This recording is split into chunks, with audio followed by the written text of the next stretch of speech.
প্রিয় মানুষগুলো পরিবর্তন হলে তাদের মাঝে কিছু জিনিস লক্ষ্য করা যায়। কেউ হারিয়ে গেলে হয়তো তাকে খুঁজে পাওয়া সম্ভব, কিন্তু কেউ বদলে গেলে তাকে আর আগের মতো করে কখনোই ফিরে পাওয়া যায় না।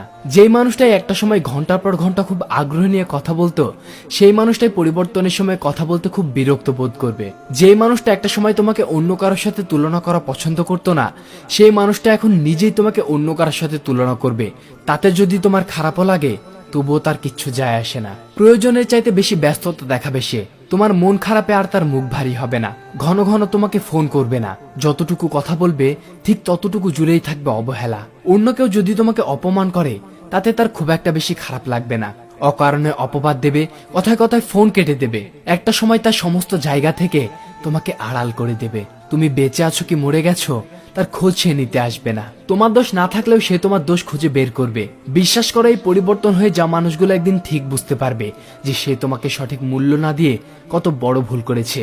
সে একদিন ঠিক বুঝবে তুমি ছিলে তার জীবনের সেরা প্রিয় মানুষ, যাকে কেবল তুমি সুখে রাখতে পারতে। একদিন তারা বুঝবে ঠিকই, কিন্তু ততদিনে তুমি পরিবর্তন হয়ে যাবে। তাকে ঘৃণা করতে শুরু করবে, তার নামের পাশে অপ্রিয় শব্দটি যুক্ত করবে। সময় এমনই, কখনো কারোর জন্য থেমে থাকে না। থাকলে কাছে কে আর বোঝে, হারিয়ে গেলে সবাই খোঁজে।